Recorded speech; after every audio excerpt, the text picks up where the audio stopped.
नगर के विधनु थाना क्षेत्र के ग्राम भारू बंगला निवासी डॉक्टर बुजुर्ग सत्यप्रकाश वर्मा ने इलाज के दौरान वार्ता में बताया कि प्रार्थी की पूर्व पत्नी की असामयिक मृत्यु के बाद रिश्तेदारों के कहने पर पीड़ित के द्वारा वर्ष 2017 में उसका विवाह अनीता कश्यप के संग हुआ था। विवाह के बाद जैसी सत्यप्रकाश की पत्नी के किन्नर होने की बात पता चली तो पीड़ित अवाक रह गया। पीड़ित सत्यप्रकाश ने आरोप लगाते हुए बताया कि विवाह के पश्चात अनीता एवं उनके पिता बाबूराम भाई शनि मिथुन सुनील के द्वारा प्रॉपर्टी हथियाने के उद्देश्य से मकान पर क्लिनिक पर कब्जा कर लिया गया है।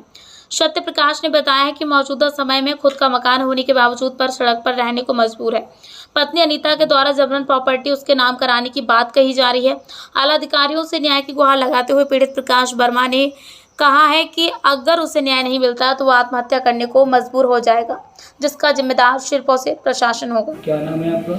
हमारा नाम सत्यप्रकाश वर्मा है।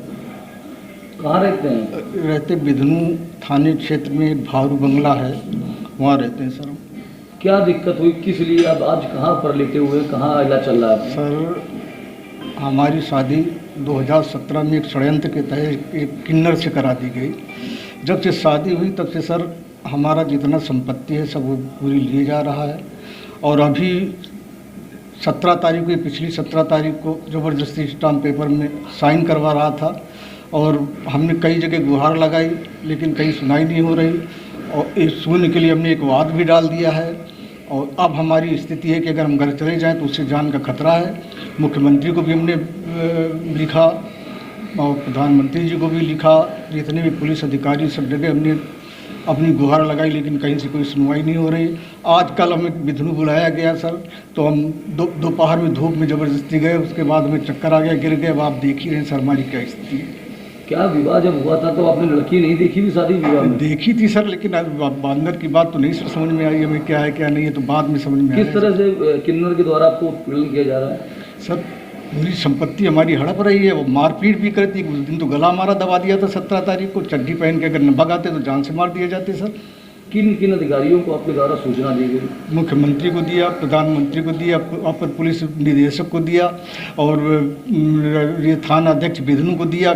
कई जगह सर हमने दिया, आवेदन किया, लेकिन कहीं से किसी तरह की हमें राहत नहीं मिल रही है। विवाह किसके द्वारा कराया गया था? विवाह एक बिचवानी थे, धनीराम यादव थे और उनका पूरा परिवार था और भी एक रिश्तेदार थे। उन लोगों ने हमें ये विवाह करवा दिया। आपके द्वारा किन्नर समाज के लीडर से बात हुई इस मामले में? अभी तक तो नहीं हुई सर। हमें इस मामले क्या मांग करते हैं शासन? हम यही करते हैं कि हमें उस किन्नर से बचाया जाए। हमारी जो संपत्ति हड़प लिया, हमारा दवाखाना ज़बरदस्ती अंगूठा छाप सर वो चला रही है।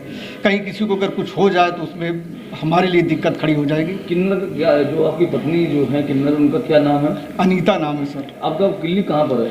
ये भारू बंगला पड़ता है सर, थाना विधनु में, पिपरगवा के पास। चूँकि आप पेशे से डॉक्टर भी हैं, जी, दवाखाना आपका है, तो आपकी जो पत्नी किन्नर है वो दवाखाना चला रही, का उनको अनुभव है?